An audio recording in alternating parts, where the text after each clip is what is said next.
ಬಾಗಲಕೋಟೆ ಉಪಚುನಾವಣೆ ಹಿನ್ನೆಲೆ ಕಾಂಗ್ರೆಸ್ ಪಕ್ಷದ ಅಭ್ಯರ್ಥಿಯನ್ನಾಗಿ ಘೋಷಣೆ ಮಾಡಿದ್ದಾರೆ. ನಿರೀಕ್ಷೆ ಮಾಡಿದಂತೆ ಏನು ಉಮೇಶ್ ಮೇಟಿ ಅವರ ಅಭ್ಯರ್ಥಿಯನ್ನಾಗಿ ಕಾಂಗ್ರೆಸ್ ಪಕ್ಷ ಘೋಷಣೆ ಮಾಡಿದೆ. ಬನ್ನಿ ಈಗ ಅಭ್ಯರ್ಥಿ ನಮ್ಮ ಮುಂದೆ ಇದ್ದಾರೆ, ಅವ್ರಿಗೆ ಘೋಷಣೆ ಮಾಡಿದ ಅವ್ರು ಏನು ತಿಳಿಸ್ತಾ ಇದ್ದಾರೆ ಮತ್ತು ಯಾವ ರೀತಿ ಇವರು ಚುನಾವಣೆ ತಂತ್ರಗಾರಿಕೆ ಮಾಡುತ್ತಾರೆ ಅಂತ ಕೇಳೋಣ. ಸರ್ ನಮಸ್ಕಾರ, ಮೊದಲ ನಿಮಗೆ ಅಭಿನಂದನೆಗಳು. ನಿರೀಕ್ಷೆ ಮಾಡಿದಂತೆ ನಿಮಗೆ ಅಭ್ಯರ್ಥಿಯನ್ನು ಘೋಷಣೆ ಮಾಡಿದ್ದಾರೆ. ಮುಂದೆ ನಿಮಗೇನು ಯಾವ ತರ ನೀವು ಪ್ರಚಾರ ಮಾಡ್ತೀರಿ, ಯಾವ ತರ ನೀವು ರಾಜತಾಂತ್ರಿಕ ಮಾಡ್ತೀರಿ, ಗೆಲ್ಲುವತಿ ಏನೆಲ್ಲ ಮಾರ್ಗಗಳು ಮಾಡ್ತೀರಿ ಅಂತ? ನಮಗೆ ಗೆಲ್ಲುವಕ್ಕಿಂತ ನಮ್ಮ ತಂದೆ ಆಶೀರ್ವಾದ ಇದೆ. ಹಿರಿಯ ರಾಜಕಾರಣಿಗಳು ಹೀಗಾಗಿ ಉಸ್ತುವಾರಿ ಮಂತ್ರಿ ಇದ್ದಾರೆ, ಸತೀಶ್ ಜಾರಕಿಹೊಳಿ ಇದ್ದಾರೆ, ಮುಖ್ಯಮಂತ್ರಿ ಇದ್ದಾರೆ, ಉಪಮುಖ್ಯಮಂತ್ರಿ ಇದ್ದಾರೆ, ಬಿಜೆಡಿ ಅಧ್ಯಕ್ಷರು, ನಮ್ಮ ಜಿಲ್ಲೆಯ ಶಾಸಕರಿದ್ದಾರೆ, ಮಾಜಿ ಶಾಸಕರಿದ್ದಾರೆ. ಎಲ್ಲರೂ ಒಕ್ಕಟ್ಟಾಗಿ ಮಾಡ್ಕೊಂಡು ಹೋಗ್ತಾರೆ. ಸರ್, ನಿಮ್ಮ ಮನೆಯಲ್ಲಿ ಏನೋ ಒಂದು ಅಭ್ಯರ್ಥಿ ಸಂಬಂಧಪಟ್ಟಂತ ಕೆಲವೊಂದು ಗೊಂದಲಗಳು ಉಂಟಾಯಿತು. ಅದು ಈಗಾಗಲೇ ಅನುಕಂಪ ಅಂತ ಇತ್ತು, ಅದು ಅನುಕಂಪ ಕಡಿಮೆ ಆಗ್ತದೆ ಅಂತ ಮಾತು ಕೇಳಿ ಬರ್ತಾ ಇದೆ. ಅದು ನೀವೇನು ಹೇಳ್ತೀರಿ ಅಂತ? ಏನೂ ಇಲ್ಲೇ ಇಲ್ಲ, ನಮ್ಮ ಮನೇಲಿ ಎಲ್ಲರೂ ಒಕ್ಕಟ್ಟಾಗಿ ಇದ್ದೇವೆ, ಎಲ್ಲರೂ ಒಕ್ಕಟ್ಟಾಗಿ ಮಾಡ್ಕೊಂಡು ಹೋಗ್ತೀವಿ, ಎಲ್ಲರೂ ಇಲ್ಲೇ ಇದೇವಲ್ರಿ. ಅಲ್ಲ, ಈಗ ಮಹಾದೇವಿ ಮೇಟಿ ಅಂತ ಇರ್ಬೋದು, ಅವರು ಮುಖ್ಯಮಂತ್ರಿ ಮಟ್ಟ ಹೋಗಿ ಏನೋ ಈ ಸಾಮಾಜಿಕ ಜಾಲತಾಣದಲ್ಲಿ ಸಾಕಷ್ಟು ಒಂದು ಬದಲಾವಣೆ ಮಾಡ್ಬೇಕಂತ ಉದ್ದೇಶ ಆಗಿದ್ದ ಕೊನೆಗಳಿಗೆ ನಿಮ್ಮ ಏನೋ ಅಭ್ಯರ್ಥಿ ಆದ್ರಿ. ಅದು ನಿಮಗೆ ಏನಾದ್ರು ಈಗ ಈ ಚುನಾವಣೆ ತೊಂದರೆ ಉಂಟಾಗಬಹುದು ಅನ್ಸುತ್ತೆ? ಇಲ್ಲ ಇಲ್ಲ ಇಲ್ಲ, ಅದು ಮಾಡಿಲ್ಲ. ಸಿಎಂ ಅವ್ರು ಕರೆದಾಗ 4 ಮಂದಿ ಒಟ್ಟಿಗೆ ಹೋಗಿ, 4 ಮಂದಿ ಒಂದೇ ಗಾಡಿ ಹೋಗಿ, 4 ಮಂದಿ ಹೇಳಿ ಬಂದು ಯಾರಿಗೆ ಕೊಟ್ಟರು ಚುನಾವಣೆ ಮಾಡ್ತೇವೆ. ಈಗ ನೀವು ಈ ಪ್ರಚಾರ ಮಾಡ್ಬೇಕಾದ್ರೆ, ಜನ ಮುಂದೆ ಹೋಗ್ಬೇಕಾದ್ರೆ ನೀವು ಯಾಕೆ ನಿಮಗೆ ಓಟ್ ಹಾಕ್ಬೇಕಂತ ಕೇಳ್ತೀರಿ? ನಮ್ಮ ತಂದೆಯವ್ರ ಆಶೀರ್ವಾದ ಇದೆ. ನಮ್ಮ ತಂದೆ ಮಾಡುವಂತ ಕೆಲಸ ಕಾರ್ಯಗಳು, ಮೆಡಿಕಲ್ ಕಾಲೇಜ್ ಇದೆ, ಆಮೇಲೆ ಮುಳುಗಡೆ ಏರಿಯಾದಿದೆ, ಎಲ್ಲ ಕೆಲಸಗಳು ನಮ್ಮ ತಂದೆ ಅದನ್ನ ಮುಂದೆ. ಈಗ ಮುಳುಗಡೆ ಸಂಬಂಧಪಟ್ಟಂಗ ಸಾಕಷ್ಟು ಸಮಸ್ಯೆಗಳು ಇಲ್ಲಿ ಇದಾವೆ. ನಿಮ್ಮ ತಂದೆಯವರು ಇದ್ದಾಗ 2 ವರ್ಷದಿಂದ ಸ್ವಲ್ಪ ಸರಿಯಾಗಿ ಸ್ಪಂದನೆ ಆಗಿಲ್ಲ. ಈಗ ನೀವು ಅಕಸ್ಮಾತ್ ಈಗ ಸರ್ಕಾರ ಇರುತ್ತೆ, ನೀವು ಅದು ಯಾವ ತರ ಒಂದು ಸ್ಪಂದನೆ ಕೊಡ್ತೀರಿ ಜನತೆಗೆ? ಮಾಡ್ತಿಲ್ಲ, ಜನ ಹೇಳ್ತಾರೆ, ಕೇಳ್ಕೊಂಡು ಮಾಡ್ಕೊಂಡು ಹೋಗ್ತೇವೆ. ಅಂದ್ರೆ ಇನ್ನೊಂದು, ಈಗ ಲಿಂಗಾಯತ ಮತಗಳನ್ನು ಸೆಳೆಯುವ ಯತ್ನ ಕಾಂಗ್ರೆಸ್ ಪಕ್ಷ ಮಾಡ್ತೀವಿ ಅಂತ ಹೇಳಿದೆ. ಈಗ ಪ್ರಕಾಶ್ ತಬಸೋಟಿಗೆ ಇರ್ಬೋದು, ಮತ್ತೆ ಬೇರೆ ಬೇರೆ ಜನಾಂಗದವರಿಗೆ ಸೆಳೆಯುವಂತ ಯತ್ನ ಮಾಡಿದೆ. ಅದಕ್ಕೆ ನೀವೇನ್ ಹೇಳ್ತೀರ? ಎಲ್ಲ ನಮ್ಮ ಜೊತೆನೇ ಇದಾರಲ್ರಿ, ನಮ್ಮಲ್ಲಿ ಜಾತಿ ಮತ ಏನಿಲ್ಲ, ಎಲ್ಲರೂ ಒಕ್ಕಟ್ಟು, ಎಲ್ಲರೂ ಕಾಂಗ್ರೆಸ್ಗೆ ನಾವು. ಈಗ ನೀವು ಮನೆಯಲ್ಲಿ ನಿಮ್ಮ ಕುಟುಂಬದವರು ಎಲ್ಲ ನಿಮ್ಮ ಪರವಾಗಿ ನಿಂದಿರ್ತಾರ ಅಂತ ನಿಮ್ಗೆ ವಿಶ್ವಾಸ ಇದೆಯೇನು? ಎಲ್ಲರೂ ಇಲ್ಲೇ ಇದಾರಲ್ರಿ, ನಿಮ್ಮ ಎದುರಿಗೆ ಇದಾರಲ್ಲ, ನೀವು ಅವ್ರನ್ನ ತೊಗೊಂಡ್ರಲ್ಲ ಇವಾಗ ನ್ಯೂಸ್. ಅಲ್ಲ, ಈಗ ಮಹಾದೇವಿ ಮೇಟಿ ಅವರು ಕಾಣ್ತಾ ಇಲ್ಲ, ಅವರು ಬರ್ತಾರೆ, ಅವರು ಬಂದ್ ಮಾಡ್ತಾರೆ. ಈಗ ನೀವು ನಿಮ್ಮ ಮುಖಂಡರ ಸಲಹೆ ಮೂಲಕ ನಿಮ್ಮ ಜನತೆಗೆ ಏನಂತ ನೀವು ಹೇಳಕ್ ಇಚ್ಛೆ ಪಡ್ತೀರಿ? ಎಲ್ಲರೂ ನಮ್ಮ ತಂದೆ ಆಶೀರ್ವಾದದಿಂದ, ಜಿಲ್ಲೆಯ ಮುಖಂಡರು, ಶಾಸಕರು, ಮುಖ್ಯಮಂತ್ರಿಗಳು ಎಲ್ಲರೂ ಮತದಾರರು ಆಶೀರ್ವಾದ ಮಾಡಿ ಅಂತ ಕೇಳ್ತೇವೆ. ಈಗ ನೀವು ನಾಮಪತ್ರ ಯಾವಾಗ ಸಲ್ಲಿಕೆ ಮಾಡ್ತೀರಿ ಮತ್ತು ನಾಮಪತ್ರ ಸಲ್ಲಿಕೆಗೆ ಯಾರ್ಯಾರು ಬರ್ತಾರೆ ಪ್ರಮುಖ ಲೀಡರ್ಸ್? ಎಲ್ಲ ಮುಖ್ಯಮಂತ್ರಿ, ಉಪಮುಖ್ಯಮಂತ್ರಿ, ಜಿಲ್ಲಾ ಉಸ್ತುವಾರಿ ಮಂತ್ರಿಗಳು, ಆಮೇಲೆ ಸತೀಶ್ ಜಾರಕಿಹೊಳಿ ಅವರು, ಎಲ್ಲಾ ಮಂತ್ರಿ ಮಂಡಲರು ಬರ್ತಾರೆ. ಈಗ ನಿಮ್ಗೆ ಗೆಲುವಿನ ವಿಶ್ವಾಸ ಯಾವ ತರ ಇದೆ ಅಂತ? ಗೆಲ್ತೀವಿ ನಾವು, ನಾವೇ ಗೆಲ್ಲೋದು. ಎಷ್ಟು ಮತಗಳಂತ? 25,000 30,000 ಮತಗಳಂತ ಗೆಲ್ತೀವಿ. ಇದು ಏನು ಅಭ್ಯರ್ಥಿ ಆಗಿರುವಂತಹ ಉಮೇಶ್ ಮೇಟಿ ಅವರ ಮನದಾಳದ ಮಾತು. ಬಾಗಲಕೋಟೆ ಉಪಚುನಾವಣೆ ಹಿನ್ನೆಲೆ ಕಾಂಗ್ರೆಸ್ ಪಕ್ಷದ ಅಭ್ಯರ್ಥಿಯನ್ನಾಗಿ ಈಗಾಗಲೇ ಉಮೇಶ್ ಮೇಟಿ ಅವರನ್ನು ಘೋಷಣೆ ಮಾಡಿದ್ದಾರೆ. ಈ ಹಿಂದೆ ಏನು ಕಾಂಗ್ರೆಸ್ ಪಕ್ಷದ ಅಭ್ಯರ್ಥಿ ಬಹುತೇಕ ಖಚಿತ ಅಂತ ಹೇಳಾಗಿತ್ತು ಮಲ್ಲಿಕಾರ್ಜುನ್ ಮೇಟಿ ಅವರ ಹೆಸರು, ಆದರೆ ಕೊನೆಗಳಲ್ಲಿ ಬದಲಾವಣೆ ಆಗಿದೆ. ಈಗ ನಮ್ಮೊಂದಿಗೆ ಮಲ್ಲಿಕಾರ್ಜುನ್ ಮೇಟಿ ಅವರು ಇದ್ದಾರೆ. ಏನೆಲ್ಲ ಏನು ಕೊನೆಗಳಲ್ಲಿ ಬದಲಾವಣೆ ಆಯ್ತು, ಯಾಕೆಲ್ಲ ಬದಲಾವಣೆ ಆಯ್ತು, ಮುಂದೆ ಇವರು ಇಡೀ ಕುಟುಂಬದವರು ಯಾವ ರೀತಿಯಾಗಿ ನಿಂತು ತಮ್ಮ ಸೋದರಿಗೆ ಗೆಲ್ಲಿಸುವಂತ ಪ್ರಯತ್ನ ಮಾಡ್ತಾರೆ ಅಂತ ಕೇಳೋಣ. ಸರ್, ಈಗ ಮೊದಲನೇದಾಗಿ ನಿಮ್ಮ ಸೋದರರು ಉಮೇಶ್ ಮೇಟಿ ಅವರ ಹೆಸರು ಅಂತಿಮವಾಗಿದೆ, ನಿಮಗೆ ಏನ್ ಅನಿಸ್ತಾ ಇದೆ? ಎಲ್ಲರಿಗೂ ನಮಸ್ಕಾರ. ನಮಗ ನಿಜವಾಗ್ಲೂ ನಮ್ಮ ಕುಟುಂಬಕ್ಕೆ ಎಲ್ಲರೂ ಆಶೀರ್ವಾದ ಮಾಡಿದ್ದಕ್ಕೆ, ಒಬ್ಬ ಸಾಮಾನ್ಯ ಕಾರ್ಯಕರ್ತರು ಕೂಡ ನಮ್ಮ ಕುಟುಂಬಕ್ಕೆ ಆಶೀರ್ವಾದ ಮಾಡಿದಂಗೆ. ಈಗ ಒಬ್ರು ಕೂಡ ನಾವು ಟಿಕೆಟ್ ಆಕಾಂಕ್ಷಿದಾರ ಅಂತೇಳಿ ನಮ್ಮ ಸಾಮಾನ್ಯ ಕಾರ್ಯಕರ್ತರು ಕೂಡ ನಮ್ಮ ಮುಖಂಡರಿಗೆ ಯಾರಿಗೂ ಕೂಡ ಕೇಳಿಲ್ಲ. ಅದಕ್ಕೆ ನಾವು ಅವರಿಗೆ ಮೊದಲು ನಾವು ಧನ್ಯವಾದ ಹೇಳ್ಬೇಕಾಗತ್ತೆ. ನಮ್ಮ ತಂದೆಯವರು ಅನುಕಂಪ ಎಷ್ಟು ಕಾರ್ಯಕರ್ತರಲ್ಲಿ ಐತೆ ಅನ್ನೋದು ನಾವು ಇದನ್ನ ಮನಗಾಳ್ಬೇಕು. ಅದ್ರ ಜೊತೆಗೆ ನಾವು ಎಷ್ಟು ಋಣ ತೀರಿಸಿದ್ರು ನಮ್ದು ಮುಟ್ಟುವುದಿಲ್ಲ ಅನ್ಸುತ್ತೆ. ಅದ್ರ ಜೊತೆಗೆ ನಮ್ಮ ಕುಟುಂಬದ ಜೊತೆ ಎಷ್ಟು ಒಡನಾಟ ನಮ್ಮ ಕಾರ್ಯಕರ್ತರದ ಐತಿ ಅನ್ನೋದು ಒಂದು ವಿಚಾರ. ಈಗ ಈ ಹಿಂದೆ ನಿಮ್ಮ ಹೆಸರು ಪ್ರಮುಖವಾಗಿ ಕೇಳಿ ಬರ್ತಾ ಇತ್ತು, ನೀವು ಅಭ್ಯರ್ಥಿ ಅಂತ. ಈಗ ಉಮೇಶ್ ಮೇಟಿ ಅವ್ರ ಆಗೈತೆ, ಅದಕ್ಕೆ ನಿಮಗೆ ಏನ್ ಅನಿಸ್ತಾ ಇದೆ? ಅವ್ರು ಕೊಟ್ಟರು ಸರಿ ಆಯ್ತು ಅಥವಾ ನನ್ನ ಫ್ರೆಂಡ್ರು, ನನ್ನ ಕ್ಲಾಸ್ಮೇಟು, ನನ್ನ ಸ್ನೇಹಿತರು ನನಗೆ ಸಿಗಲ್ಲ ಅನ್ನೋದು ಇರ್ತೈತಿ. ಬಟ್ ನಾವೆಲ್ಲಿ ಇಲ್ಲ, ನನಗೆ ಬೇಕು ನಾವೆಲ್ಲಿ ಆಕಾಂಕ್ಷೆ ಅಂತ ನಾನು ಎಲ್ಲಿ ಒಂದು ಸಿಂಗಲ್ ಬೈಟ್ ಸುಧಾ ಕೊಟ್ಟಿಲ್ಲ. ನಮ್ಮ ಕುಟುಂಬಕ್ಕೆ ಆಶೀರ್ವಾದ ಮಾತ್ರ ಅದೇ ದೊಡ್ಡ ಶ್ರೀರಕ್ಷೆ, ಅದೇ ದೊಡ್ಡ ಆಶೀರ್ವಾದ ಅಂತೇಳಿ ತಮ್ಮ ಮುಖಾಂತರ ತಿಳಿಸ್ತೀನಿ. ಧನ್ಯವಾದ. ಈಗ ಈ ಹಿಂದೆ ಏನು ಅಂದ್ರೆ, ಈಗ ನಿಮ್ಮ ಕುಟುಂಬದಲ್ಲೇ ಸ್ವಲ್ಪ ಗೊಂದಲ ಉಂಟಾದ ಕಾರಣಕ್ಕಾಗಿ ಅನುಕಂಪಕ್ಕೆ ಸ್ವಲ್ಪ ತೊಂದರೆ ಉಂಟಾಗುತ್ತೆ ಅಂತ ಕೇಳಿ ಬರ್ತಾ ಇದೆ. ಅದಕ್ಕೆ ಈಗ ನಿಮಗೆ ಏನ್ ಅನಿಸ್ತದೆ? ಆ ಅನುಕಂಪ ಈಗ ಇದೆ ಅನ್ಸುತ್ತೆ, ಕಡಿಮೆ ಆಗುತ್ತೆ ಅನ್ಸುತ್ತೆ? ಗೊಂದಲ ಏನಿಲ್ಲ. ಏನ್ ಸಣ್ಣ ಹುಡುಗರು ಏನ್ರ ಅಂದಿರ್ತಾರ, ಅದೇನ್ ಸಮಸ್ಯೆ ಇಲ್ಲ ನಮಗೆ. ನಾವು ಯಾರು ಅಂದಿಲ್ಲ, ನಮ್ಮ ಸಹೋದರಿ ಇಲ್ಲ, ನಮ್ಮ ಸಹೋದರಿ ಹೊಂದಿಲ್ಲ. ಅಂದ್ರೆ ಈಗ ಈ ಮಹಾದೇವಿ ಮೇಟಿ ಅವರು ಸಹ ಅವರು ಆಕಾಂಕ್ಷೆ ಅಂತ ಹೇಳಿದ್ರು, ಮತ್ತೆ ಉಮೇಶ್ ಮೇಟಿ ಅವ್ರಿಗೆ ಕೊಟ್ಟರೆ ನಾನು ನಿಲ್ತೀನಿ ಅಂತ ಬಹಿರಂಗ ಹೇಳಿದ್ರು. ಈಗ ನಿಮ್ಮ ಪರವಾಗಿ ಅವ್ರು ಹೇಳಿದ್ದಿಲ್ಲ. ಯಾಕಂದ್ರೆ ನಿಮ್ಮ ಪರವಾಗಿ ಒಬ್ರು ಯಾರೋ ಹಿಂದಿನ ಕೈವಾಡ ಇದೆ, ನೀವು ನಿಂತರು ಹಿಂದಿನ ವ್ಯಕ್ತಿ ವಿರುದ್ಧ ಒಂದು ಮಾಡ್ದಂಗಂತ ಪರೋಕ್ಷವಾಗಿ ಹೇಳಿದ್ರು. ಈಗ ಅದ್ರ ಬಗ್ಗೆ ನೀವೇನ್ ಹೇಳ್ತೀರಿ ಅಂತ? ಅಲ್ಲ, ಅಪರೋಕ್ಷವಾಗಿ ಏನ್ ಮಾತಾಡಿದ್ರು ಅದು ಅನುಪಸ್ಥಿತಿಯಲ್ಲಿ ಯಾಕೆ ಮಾತಾಡೋದು, ಅಪರೋಕ್ಷತೆ ಮಾತಾಡೋದು ಉಪಯೋಗಿಲ್ಲ. ಸುಮ್ನೆ ಹೇಳ್ದ ಅಸಮಾಧಾನ ಇದ್ದಾಗ ಈಗ ಅದನ್ನ ಹೇಳೋದು ಸರಿಯಲ್ಲ.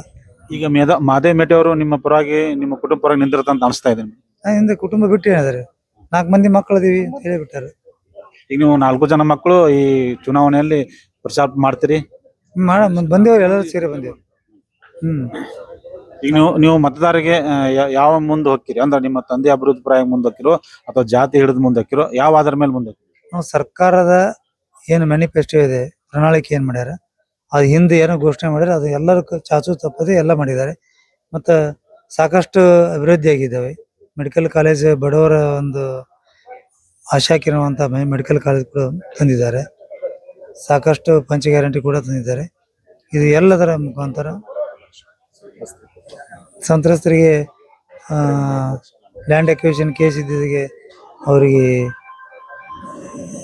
ಲ್ಯಾಂಡ್ ಅಕ್ವಿಷನ್ ಕೇಸ್ ಇದ್ದವ್ರಿಗೆ ಎಲ್ಲರಿಗೆ ಕೂಡ ಅವರು ಪರಿಹಾರ ನಿಧಿಯನ್ನ 30-40 ಲಕ್ಷ ರೂಪಾಯಿ ಅಂತ ಹೇಳಿ ಘೋಷಣೆ ಮಾಡಿ ಅದು ಕೂಡ ಕಾರ್ಯರೂಪಕ್ಕೆ ಒಂದು ಮೊನ್ನೆ ಚೆಕ್ ವಿತರಣೆ ಮಾಡಿದ್ದು ಕೂಡ ತಾವು ಇದೆಲ್ಲ ಅದ್ರ ಮೇಲೆ ನಿಮ್ಮ ಗೆಲುವು ಎಷ್ಟು ಅಂತರದಿಂದ ಗೆಲುವು ಎಲ್ಲ ಆಧಾರದ ಮೇಲೆ. ಅದರ ಜೊತೆಗೆ ನಮ್ಮ ಫಾದರ್ ತಳಮಟ್ಟದಿಂದ ಕ್ರಾಸ್ ರೂಟ್ಲಿಂದ ಪಂಚಾಯತಿ ಮಟ್ಟದಿಂದ 8ನೇ ಒಂದು ವಿದ್ಯಾಭ್ಯಾಸ ಮಾಡಿ ಪಂಚಾಯತಿ ಮಟ್ಟದಿಂದ ಹಳೆ ಕಾಲದ 8ನೇ ಮಾಡಿ ಪಂಚಾಯತಿ ಮಟ್ಟದಿಂದ ಹಿಡಿದು ದೇಶ ರಾಷ್ಟ್ರ ಮಟ್ಟದ ತನಕ ನಮಗೆ ಜನರ ಆಶೀರ್ವಾದ ಮಾಡಿದ್ರು.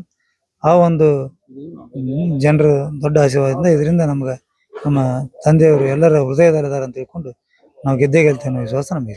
ಈಗ ನಮ್ಮೊಂದಿಗೆ ಏನು ಬಾಯಕ್ಕ ಮೇಟಿ ಅವರು ಇದ್ದಾರೆ, ಅವರು ದಿವಂಗತ ಎಚ್.ವ. ಮೇಟಿ ಅವರ ಸುಪುತ್ರಿ ಆಗಿರ್ತಾಳೆ.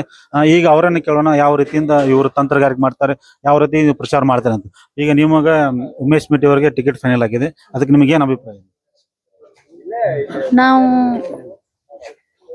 ಮಾಧ್ಯಮದ ಮುಖಾಂತರ ಮಾಧ್ಯಮದವರಿಗೂ ಮತ್ತು ಮಾಧ್ಯಮದ ಮುಖಾಂತರ ಎಲ್ಲರಿಗೂ ನನ್ನ ನಮಸ್ಕಾರಗಳನ್ನು ಹೇಳುತ್ತಾ, ಯಾವುದೇ ಕಾರಣಕ್ಕೂ ನಮಗ ಪಕ್ಷದಲ್ಲಿ ಸಾಕಷ್ಟು ಜನ ಟಿಕೆಟನ್ನು ತಗೊಳ್ಳುವಷ್ಟು ದೊಡ್ಡ ಮಟ್ಟದಲ್ಲಿ ಕಾರ್ಯಕರ್ತರಿದ್ರು.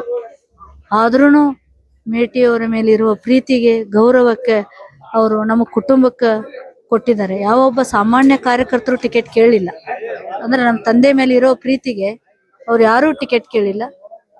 ಆ ಟಿಕೆಟ್ ಅನ್ನ ಮೇಟಿಯವ್ರ ಕುಟುಂಬಕ್ಕೆ ಕೊಡಬೇಕು ಅಂತ ಹೈಕಮಾಂಡ್ ಆಗಿರ್ಬೋದು, ಒಂದು AICC ಇರೋದು, KPCC ಇರ್ಬೋದು, ನಮ್ಮ ರಾಜ್ಯದ ಮುಖ್ಯಮಂತ್ರಿ ಸಿದ್ದರಾಮಯ್ಯರಾಗಿರ್ಬೋದು, DK ಶಿವಕುಮಾರ್ ಆಗಿರ್ಬೋದು, ಮತ್ತು ನಮ್ಮ ಮಂತ್ರಿಗಳಾಗಿರ್ಬೋದು, ನಮ್ಮ ಜಿಲ್ಲಾ ಲೀಡರ್ಗಳಾಗಿರ್ಬೋದು, ಎಲ್ಲರೂ ಸೇರಿ ನಮ್ಮ ಕುಟುಂಬಕ್ಕೆ ಕೊಟ್ಟಿದ್ದಕ್ಕೆ ನಮ್ಮ ಪಕ್ಷದ ಎಲ್ಲರಿಗೂ ನಾವು ಕೃತಜ್ಞತೆ ಆಗಿರ್ತೀವಿ. ಯಾಕಂದ್ರೆ ಮೇಟಿ ಅವ್ರ ಮಕ್ಕಳು ಪರದೇಶಿ ಮಕ್ಕಳು ಅಂತ ತಿಳ್ಕೊಂಡು ಇವತ್ತು ತಮ್ಮ ಉಡಿಯಾಗ ಹಾಕೊಂಡಿದ್ದಾರೆ ನಮ್ಮನ್ನ. ನಮ್ಮ ತಂದೆ ಇಲ್ಲ ಅನ್ನೋ ಕೊರಗುನು ಅವರು ತುಂಬಿಸಿದ್ದಾರೆ. ನಾವು ಯಾವತ್ತೂ ನಮ್ಮ ತಂದೆ ಹೇಗೆ ನಡ್ಕೊಂಡು ಹೋಗಿದ್ರು ಅದೇ ರೀತಿಯಿಂದ ನಾವು ಅವ್ರನ್ನ ನಡ್ಕೊಂಡು ಹೋಗ್ತೀವಿ. ಈಗ ಮೇಟಿ ಅವ್ರು ಇದ್ದಾಗ ನೀವು ಬಹಳ ಆತ್ಮೀಯರಿದ್ರಿ, ಅವ್ರು ಇಲ್ಲಾರ್ದಾಗ ಈಗ ಇಲೆಕ್ಷನ್ ಆಗಿವೆ, ಅದಕ್ಕೆ ನಿಮ್ಗೆ ಏನ್ ಅನಿಸ್ತಾ ಇದೆ? ಅಂದ್ರೆ ಯಾವ ತರ ಒಂದು ಫೀಲಿಂಗ್ ಆಗ್ತಿದೆ? ತಂದೆ ಇಲ್ಲ ಅನ್ನೋ ಕೊರಗು ಒಂದ್ಬಿಟ್ರೆ ಮಿಕ್ಕಿದ್ ನಮಗೆ ಯಾವ್ದು ಕೊರಗಿಲ್ಲ. ತಂದೆ ಇಲ್ಲ ಅನ್ನೋದೊಂದು ಕೊರಗಿದೆ. ಬಟ್ ಆ ತಂದೆ ಕೊರಗನ್ನ ನಮ್ಮ ಜಿಲ್ಲಾ ಮುಖಂಡರು ಆಗಿರ್ಬೋದು, ರಾಜ್ಯ ಮುಖಂಡರಾದ್ರು, ಮೇಟಿ ಅವ್ರ ಮಕ್ಕಳು ನಮ್ಮ ಮಕ್ಕಳು ಅಂತ ಅವರು ಒಂದು ನಮ್ಮನ್ನ ಎಳ್ಕೊಂಡು ಹೋಗ್ತಾ ಇದ್ದಾರೆ. ಬಹುಶಃ ನಮ್ಮ ತಂದೆ ಅವರು ಉಡಿಯಲ್ಲಿ ಹಾಕಿ ಹೋಗಿದ್ದಾರೆ ಅಂತ ಅವ್ರು ತಿಳ್ಕೊಂಡು ನಮ್ಮ ತಂದೆ ತರಾನೇ ಅವರು ನಮ್ಮನ್ನ ಪ್ರೀತಿ ಮಾಡ್ತಾರೆ, ನಮ್ಮ ಕುಟುಂಬನ. ಅದಕ್ಕೆ ಯಾವತ್ತು ನಾವು ನಮ್ಮ ಪಕ್ಷದ ಕಾರ್ಯಕರ್ತ ಎಲ್ಲರಿಗೂ ನಾವು ಕೃತಜ್ಞತೆ ಹೇಳಕ್ ಸಲ್ಲಿಸ್ತೀವಿ. ಯಾಕಂದ್ರೆ ಇವತ್ತು ನಮ್ಮ ಸಿದ್ದರಾಮಯ್ಯ ಸರ್ ಇರ್ಬೇಕು, ನಮ್ಮ ಜಿಲ್ಲಾಧ್ಯಕ್ಷ ನಂಜನಮಠ ಸಾಹೇಬ್ರು ಎಲ್ಲರೂ ಮೇಟಿ ಅವ್ರ ಮಕ್ಕಳು ನನ್ನ ಮಕ್ಕಳು ಅಂತಾರೆ. ಅವಾಗ ನಾವು ಪರದೇಶಿ ಅವ್ರು ಇಲ್ಲಾಗ ಆಗಿಲ್ಲ. ಈಗ ನಾವು ನಮ್ಮ ಪಕ್ಷ ನಮ್ಮನ್ನ ಎತ್ಕೊಂಡಿದೆ, ನಾವು ಪಕ್ಷದ ಮಕ್ಕಳು, ಅವ್ರ ಕೂಸು.